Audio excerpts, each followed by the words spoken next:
VMRTA అధికారులకు బాలల వినోదం అక్కర్లేదా అంటే అవుననే చెప్పాలి.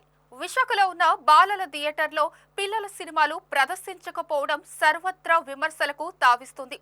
పోనీ ఫిలిం ఫెస్టివల్స్ చేస్తున్నారా అంటే అది లేదు.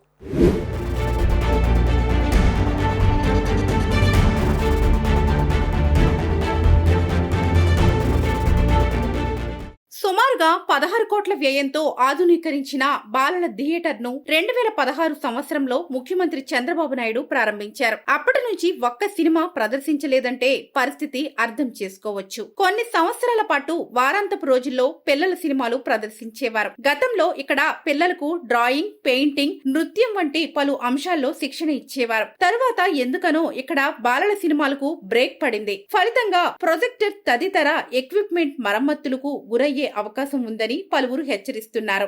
వైజాగ్ ఫిలిం సొసైటీ గతంలో ఇక్కడ ఫిలిం ఫెస్టివల్ సైతం నిర్వహించిన చరిత్ర ఉంది.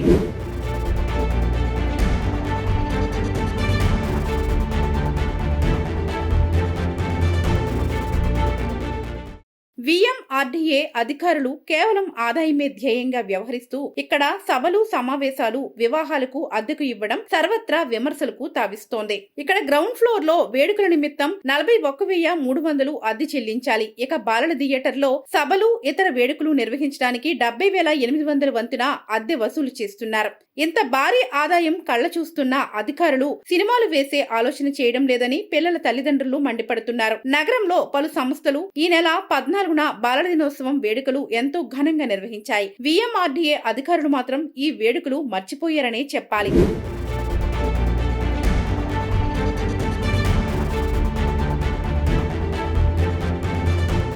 వారాంతపు రోజులతో పాటుగా వేసవి సెలవుల్లో బాలల సినిమాలు ప్రదర్శించాలని ఇటు తల్లిదండ్రులు, అటు వైజాగ్ ఫిలిం సొసైటీ ప్రతినిధులు డిమాండ్ చేస్తున్నా సరే పట్టించుకున్న నాదుడే కరువయ్యాడు. సందేశాత్మక పిల్లల సినిమాలు ప్రదర్శిస్తే విద్యార్థులకు మంచి నడవడిక అలవడుతుందని పలువురు చెబుతున్నారు. బాలల థియేటర్లో బాలల దినోత్సవం రోజున సైతం ఎటువంటి కార్యక్రమాలు నిర్వహించడం లేదని ఆందోళన వ్యక్తమవుతోంది. ఇక్కడ బాలల సినిమాలు ప్రదర్శించాలని వైజాగ్ ఫిలిం సొసైటీ ప్రతినిధులు ఎన్నిసార్లు వినతి పత్రాలు ఇచ్చినా ఫలితం మాత్రం శూన్యమే అని చెప్పాలి. విఎంఆర్డీఏ కమిషనర్ గా ఇటీవలే బాధ్యతలు స్వీకరించిన ఎన్ తేజ్ భరత్ ఈ విషయంలో ఎలా స్పందిస్తారో చూడాలి. మరి అనేక మంది విద్యార్థులు, అదేవిధంగా తల్లిదండ్రులు, పిల్లల తల్లిదండ్రులందరూ కూడా నా దృష్టిలో ఇటీవల తేవడం జరిగింది. ఈ సమస్యని త్వరలో దీని మీద మా అధికారులందరితో కూడా చర్చించి ఏదైతే పిల్లలకి ఆడుకోవడం కానివ్వండి, అవగాహనకు కానివ్వండి, అదేవిధంగా నాలెడ్జ్ సెంటర్గా తయారు చేయడం జరుగుద్ది.